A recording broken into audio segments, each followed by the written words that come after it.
하나님 말씀 레위기 1장 1절에서 2절까지 말씀을 살피겠습니다. 구약 147페이지입니다. 레위기 1장 1절에서 2절까지의 말씀입니다.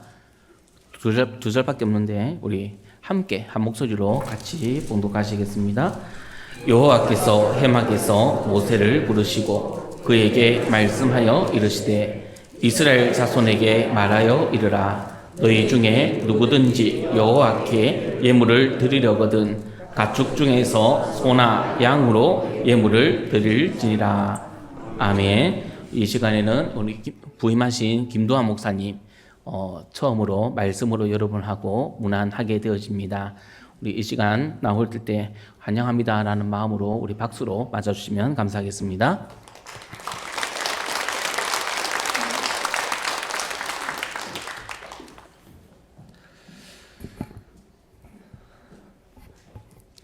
예, 먼저 하나님의 몸된 한울교회로 부르셔서 또 사명을 감당하게 해주심에 감사합니다.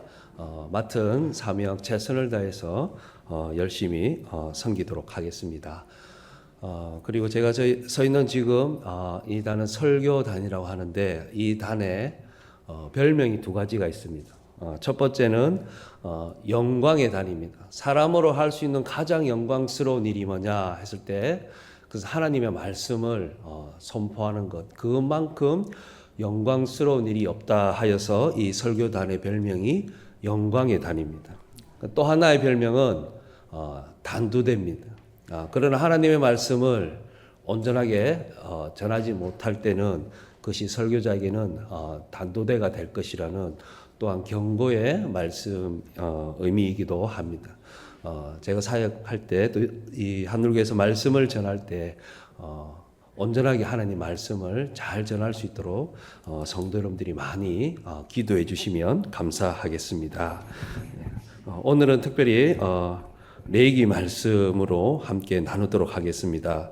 우리가 성경 66권 중에서 가장 읽기 힘든 성경 중 하나를 꼽으라면 레위기를 꼽을 수 있을 것입니다. 우리가 잘 모르는 생소한 내용으로 가득 차 있고 뿐만 아니라 오늘 우리가 지키지도 않고 하지도 않을 그런 율법이나 제사법이 가득 차 있어서 현대이기는 별로 인기 없는 성경이라고 할 수 있습니다. 예를 들어서 율법 중에 유대인들은 돼지고기를 먹지 않습니다. 부정한 음식이라고 해서 먹지 않습니다. 이스라엘에도 이 맥도날드가 있는데 그 맥도날드 안에 보면은 이 코셔라는 이름이 붙어 있습니다. 코셔라는 것은 이 레위기에 있는 율법대로 음식을 판매하는 음식점이라는 뜻입니다. 그래서 거기는 햄버거에도 돼지고기 패드가 없습니다. 소고기 패드나 그런 것들만 돼 있어서 철저하게 이 레위기 11장에 있는 음식법에 따라서 음식을 만들어서 판매하는 공인된 음식점이 따로 있습니다. 이처럼 유대인들은 지금까지도 이 율법대로 율법의 방식대로 살고 있기 때문에 그들에게는 이 레위기가 정말 중요한 기준이 됩니다.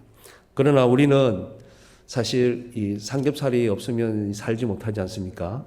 돼지고기를 너무나 우리가 좋아하고 많이 먹습니다. 그래서 우리에게는 사실은 이 음식법이나 이런 것이 별로 우리에게는 의미가 없습니다.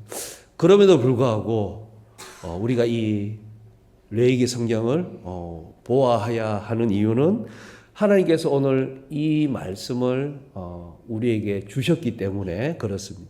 그래서 우리는 이 말씀을 하나님의 말씀으로 받고 이 말씀을 우리가 연구하고 이 말씀을 우리가 지켜 나가야 합니다.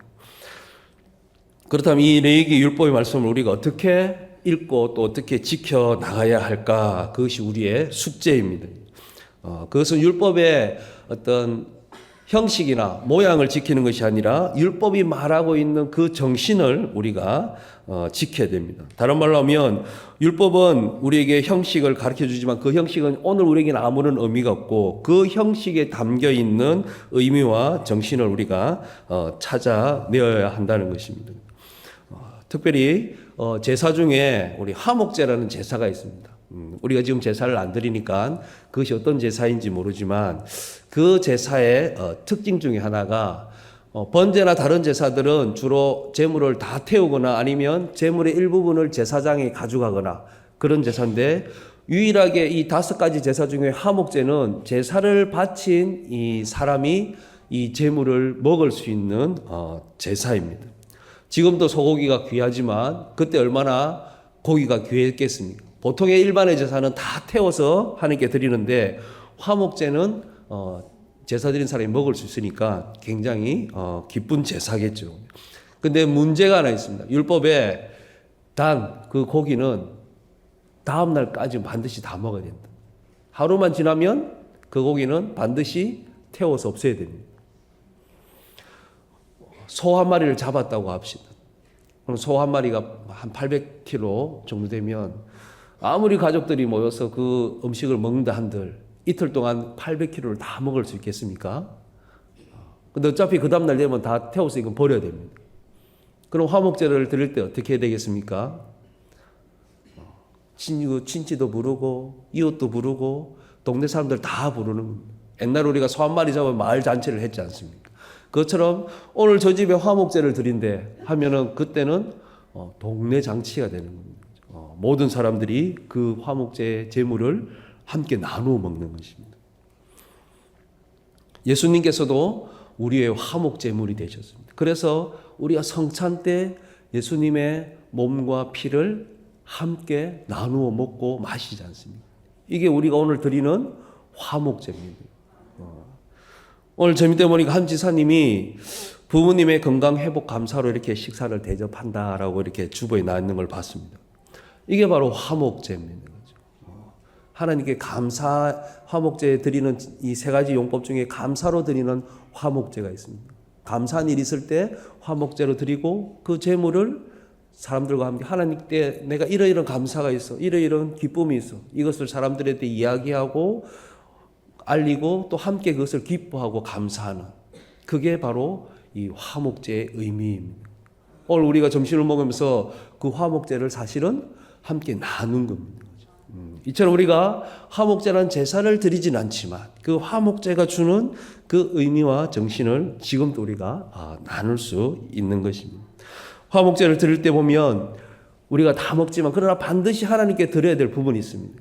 그것은 첫 번째는 기름입니다. 성경에서 기름은 가장 좋은 것의 의미입니다. 이스라엘 백성에게 그 당시 가장 중요하고 귀하고 좋은 것은 기름입니다. 이 소의 기름은 반드시 하나님께 태워서 드려야 됩니다. 두 번째 반드시 하나님께 드려야 될 것은 콩팥입니다.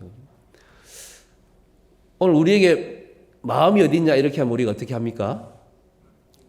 마음이 여기에 있죠. 근데 서양 사람들한테 마음이 어디 있습니까 하면은 그 사람들은 마음은 여기에 있다고 합니다. 그들은 정신, 이성인 마음이라고 생각합니다. 우리는 조금 더 감정적인 것들을 우리가 마음이라고 이야기합니다. 그런데 유대인들에게 마음은 어디 있냐면 콩팥에 있습니다. 우리로 치면 심장입니다. 그래서 실제로 성경이 번역됐을 때 심장이라고 번역된 그 단어가 콩팥이라는 단어입니다.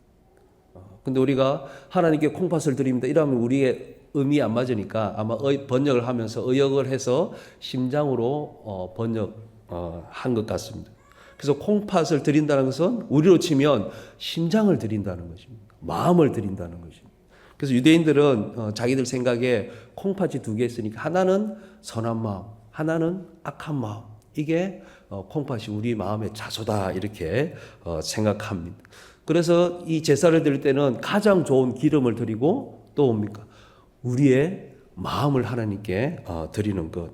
그게 제사를 드릴 때 유대인들이 가지는 의미라고 할 수 있습니다. 우리가 예배 드릴 때 콩팥을 드리진 않지만 그러나 우리는 뭡니까? 동일하게 우리의 마음을 하나님께 드리면서 이 예배에 나오는 것입니다. 형식도 중요하지만 이 예배자의 마음, 태도가 중요하다는 것입니다. 이처럼 우리가 화목제라는 제사를 직접 드리지 않지만 그 제사 안에 담겨 있는 의미들을 우리가 그대로 가져와서 이 예배 드릴 때, 우리의 제사를 드릴 때 동일한 마음으로 우리가 제사를 드리는 것입니다. 지금 레위기는 우리가 그런 방식으로 우리가 읽을 수 있다는 것입니다. 이런 관점에서 우리가 이 레위기의 말씀을 읽을 때 이 레위기는 사실은 특별히 앞부분에 나오는 제사는 예배에 관련된 내용입니다. 예배를 어떻게 드려야 될지 우리에게 사실은 가르쳐 주고 있는 내용입니다. 오늘 많은 현대인들은 사실은 굉장히 능동적입니다. 그죠? 능동적이고 굉장히 주관적이고 또 굉장히 특히 젊은 사람들은 개인적입니다. 그죠? 옛날에는 힘들고 어려운 일이 있어도 그냥 꾸역꾸역 우리가 어르신들은 다 했습니다. 그죠? 조금 수동적으로 살아갔죠. 그래서 우리가 한국이 가지고 있는 한이라는 정서, 아리랑도 보면 님이 떠날 때 어떻습니까? 가다가 발병 나서 다시 돌아오면 좋겠다. 그렇게 노래합니다. 그죠? 굉장히 수동적입니다. 근데 요즘 사람들은 가기 전에 이미 발을 밟아서 못 가도록 만들어버리는 굉장히 능동적으로 어디가 이런 느낌입니다. 근데 한국도 그런 수동적이고 조금 더 뭔가 우리라는 개념을 가지고 있다가 요즘 현대에 들어와서는 특히 젊은 사람 중심으로 굉장히 능동적이고 주체적이고 적극적인 그런 모습들을 가지고 있습니다. 이것이 결코 나쁜 것은 아니죠. 우리 신앙생활에서도 능동적이고 주체적이고 힘있게 우리가 하는 것은 굉장히 중요합니다.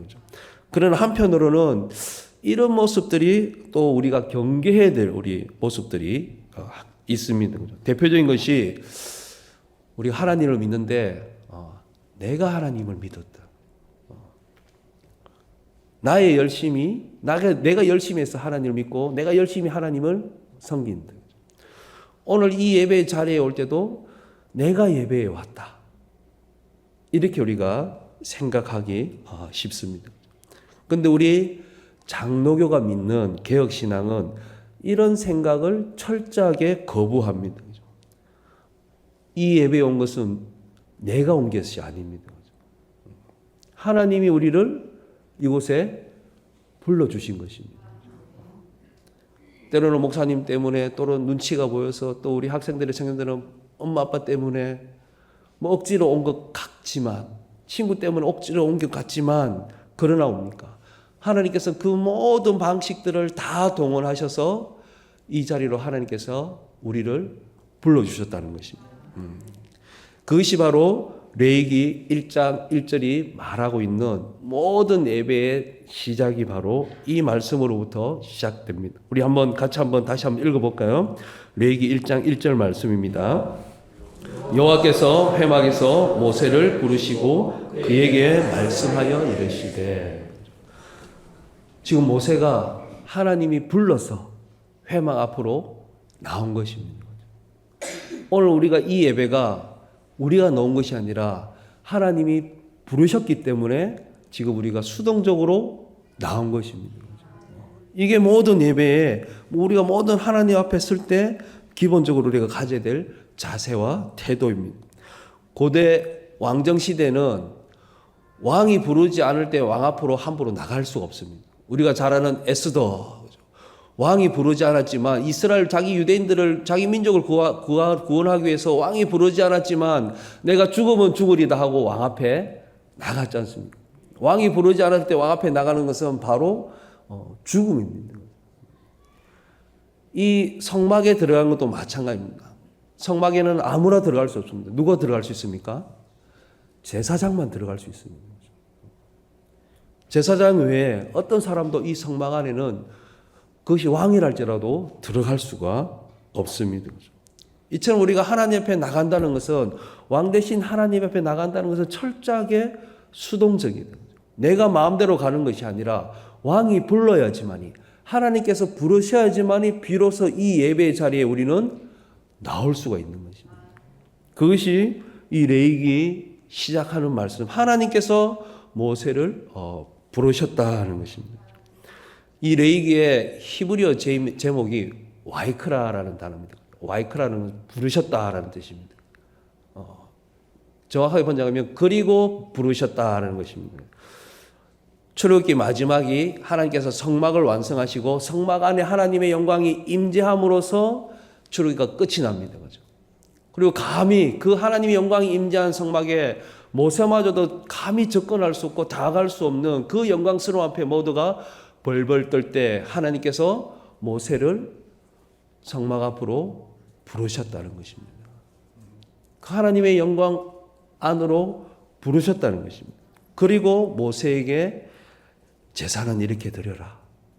너희가 제물을 드릴 때는 가축 중에 소나 양으로 예물을 드리고 번제를 드릴 때는 이렇게 드리고 화목제를 드릴 때는 이렇게 드리고 하면서 그 제사의 방법, 예배의 방법을 가르쳐 주셨다는 것입니다. 하나님 우리를 부르셨기 때문에 우리는 이 예배의 자리로 나올 수 있는 것입니다. 이걸 우리는 은혜라고 이야기합니다. 다른 말로 하나님의 은혜가 없으면 우리는 오늘 이 자리, 이 예배 자리에 나올 수가 없습니다. 많은 믿지 않는 사람들이 주일날 어디에 있습니까? 놀러 가고, 그죠? 집에서 쉬고, 그죠? 재밌는 걸 쫓아서 갑니다. 그죠? 그들은 이 예배 자리에 나오지 않습니다. 왜 안 나옵니까? 하나님이 부르지 않았기 때문에 못 나오는 것입니다. 그죠? 오늘 저와 여러분들이 이 예배 자리에, 특별히 이 오후 예배 자리에 피곤하고 쉬고 싶고, 오늘 오전 예배 드렸으니까 뭐 오후에는 조금 집에 가도 되겠지. 이런 때 우리가 이 예배 자리에 놓으신 이유는 무엇입니까? 우리가 놓은 게 아닙니다. 제가 놓은 것이 아닙니다. 하나님이 우리를 부르셨기 때문에 이 예배 자리로 나온 것입니다. 그래서 이거는 여기를 우리가 무슨 자리라고 합니까? 은혜의 자리라고 이야기하는 것입니다. 하나님께서 우리를 예배로 부르시면 어떻게 하시겠습니까? 말씀을 주시고 은혜를 주시고 복을 주시겠죠. 너무나 당연한 거 아니겠습니까? 이 예배 자리는 하나님이 우리에게 은혜와 복과 말씀을 주시기 위해서 우리를 부르신 자리입니다. 하나님의 성도라면 마땅히 당연히 이곳에 나오는 것이 마땅한 자리입니다. 하나님이 우리를 주권적으로 우리를 선택하여 부르셨습니다. 근데 이런 귀한 은혜의 자리지만 동시에 이것은 뭡니까? 경고의 자리이기도 합니다. 아까 설교단이 은혜의 영광이 다니지만 동시에 단도대인 것처럼 이 예배의 자리도 어떻습니까? 예수님께서 비유로 말씀하십니다. 혼인잔치를 열었는데 그래서 사람들을 혼인잔치에 초대했는데 어떤 사람은 내가 소를 사서 내가 바빠서 내가 장가가서 갈 수 없습니다. 어떤 사람은 부른 종들을 잡아서 죽이기까지 왜 자꾸 오라 그러냐고 그 종들을 잡아 죽이게 됐습니다. 그래서 그 주인이 혼인잔치를 연 주인이 군대를 보내서 그 마을 사람들을 싹 다 죽여버립니다. 마태복음에 그런 비유가 있고 마가복음에 동일한 비유인데 그때는 뭡니까? 오지 않으니까 길에 있는 사람들 아무나 와서 채우라 해라. 그 대신에 처음 부른 그 사람은 앞으로 다시는 절대 내 잔치에 들어오지 못할 거야 라고 그렇게 주인이 명령합니다. 이 은혜의 자리인데 근데 그것을 우리가 거절하거나 거부하거나 순종하지 않고 반응하지 않으면 그것은 동시에 뭡니까? 우리에게 경고로 주어진다는 것입니다. 이것이 예수님께서 베푸신 비유의 내용이라고 할 수 있습니다. 이 부르심은 우리에게 은혜이자 이 예배로의 부르심은 은혜이자 동시에 참여하지 않는 자에 대한 경고의 내용이기도 합니다. 오늘 하나님께서 모세를 회막으로 부르셨는데 모세가 만약에 안 갔다면 어떻게 되겠습니까? 상상할 수 없는 일이 일어나겠죠, 당연히. 하나님이 부르셨는데 감히 하나님께 부르셨는데 모세가 피곤하다고 내 잔다고 하나님 저 지금 못 가겠습니다 말을 할 수가 없겠죠. 이게 너무나 당연한 겁니다. 하나님께서 부르시면 우리는 가는 것입니다. 너무나 당연한 일입니다. 그것을 그 부르심에 응답하지 않을 때는 그것이 오히려 하나님의 은혜가 아니라 하나님의 심판에 하나님의 경고가 일어날 것입니다. 사랑하는 성도 여러분, 오늘 우리는 레위기 1장 1절을 통해서 하나님께서 우리를 부르셨다는 것을 우리가 살펴보았습니다. 우리가 예배 자리에 오는 것은 우리의 선택이 아닙니다. 나의 선택이 아닙니다. 하나님께서 부르셨습니다. 부르셔서 하나님께서는 그 부르심에 응답한 자기 백성들에게, 자기 성도들에게 은혜를 주시고 복을 주시고 하나님의 말씀을 가르쳐 주십니다. 그 말씀을 들은 우리는 그 말씀대로 그 은혜로 그 복으로서 우리는 성도로서 비로소 살아갈 수가 있는 것입니다. 그 하나님의 부르심에 응답하지 않을 때는 그것이 우리에게는 경고가 되는 것이고 심판이 되는 것입니다. 제가 어릴 때 교회 다닐 때 교회 주보에 보면은 항상 예배 순서에 맨 첫 번째 순서가 예배의 부름이라는 순서가 있었습니다. 보통 다른 데는 찬양이 있고 기도가 있으면 거기에 맞추어서 기도도 하고 찬양도 하고 성경도 읽고 이렇게 했는데 예배의 부름 순서가 있는데 그 순서에는 아무것도 안 하는 것입니다. 제가 그래서 어린 마음에 이 순서에는 무슨 순서지? 근데 이 순서에는 뭐 아무것도 없어요. 그냥 주보 순서 맨 앞에 예배의 부름이라고 되어 있더라고요. 근데 모든 예배는 그 예배의 부름이 있어야, 다른 말로 하면 하나님께서 우리를 불러야 그 예배가 비로소 시작될 수 있고 성립될 수 있는 것입니다. 하나님께서 부르지 않으면 하나님 앞에 우리는 나아갈 수 없습니다. 하나님께서 모세를 부르지 않으면 모세는 절대 그 하나님 앞으로 그 영광 중에 들어갈 수 없습니다. 그 부르심이 있어야만 사실은 모든 예배는 시작되고 모든 예배는 성립할 수가 있는 것입니다. 우리 순서에는 없지만 그러나 우리가 주일 아침마다 하나님 앞에 나올 때, 예배 자리에 나올 때 오늘 또 하나님께서 나를 부르셨구나. 하나님께서 오늘 또 우리를 부르셨었구나. 우리에게 은혜를 주시고 복을 주시고 말씀을 주시기 위해서 하나님께서 오늘 또 잊지 아니하시고 빠뜨리지 않고 하나님께서 나를 부르셨구나. 이 하나님의 부르심은 우리가 마지막 하나님의 나라에 들어갈 때, 마지막 그 천국 심판이 이루어질 때 하나님께서 다시 우리를 부르실 것입니다. 그 부르심에 나의 이름이 없다면 그건 정말 절망적인 상황입니다. 오늘 예배로 부르신 자들을 하나님께서는 반드시 그 마지막 날 다시 부르실 것입니다. 하나님의 그 예배의 부르심에 우리 성도 여러분들이 매주마다 성실하게 응답하시길 바랍니다. 예배는 많으면 많을수록 좋습니다. 우리가 은혜 받을 수 있는 방법은 속이로 문답에서 가르치는 것은 은혜 자리에 너희들이 최대한 많이 노출시켜라. 예배의 자리에, 기도의 자리에, 말씀의 자리에 최대한 많이 노출시키면 노출시킬수록 성도의 믿음이 자란다. 오전 예배, 오후 예배, 수요 예배, 우리가 그 은혜 자리에, 그 하나님을 부르실 때 우리가 함께 응답해서 하나님의 그 부르심 앞에 나아가도록 합시다. 한 해를 시작할 점에 우리의 신앙을 새롭게 다짐합니다. 그 다짐할 때 우리가 가장 첫 번째로 다짐하고 가장 첫 번째로 써야 될 것은 바로 예배입니다. 하나님이 우리를 교회로 부르셨다. 하나님이 우리 이곳에 하늘교회를 세우셨다는 것은 하나님께서 우리를 예배 공동체로 세우셨다는 것입니다. 교회는 기본적으로 예배 공동체입니다. 이 예배가 없는 교회는 교회가 아닙니다. 예배가 없는 성도는 성도가 아닙니다. 우리 올 한 해 하나님 앞에 우리의 마음을 새롭게 세워서 하나님 앞에 예배에 응답하는 그런 신실한 성도가 될 수 있도록, 그리고 이 모든 예배에 참여하는 자들에게 하나님의 은혜와 하나님의 복과 하나님의 말씀이 충만하게 임하기를 간절히 소망합니다. 우리 시간 말씀을 가지고 한번 기도하면 좋겠습니다. 정말 하나님께서 우리를 이 예배 자리로 부르셨는데 이 예배 가운데 하나님께서 은혜와 복을 내려주시도록, 그리고 우리가 정말 새 마음 새 뜻으로 다시 한번 하나님 앞에 예배자로 우리가 설 수 있도록 우리가 함께 말씀을 기억하면서 기도하도록 하겠습니다. 함께 기도하겠습니다. 하나님 아버지 감사합니다. 주님께서 우리에게 은혜를 베푸셨습니다. 하나님께서 우리를 이 예배 자리로 부르셨습니다. 하나님의 그 부르심에 우리가 응답하여 하나님 앞에 예배드리는 자가 되게 하여 주시옵소서.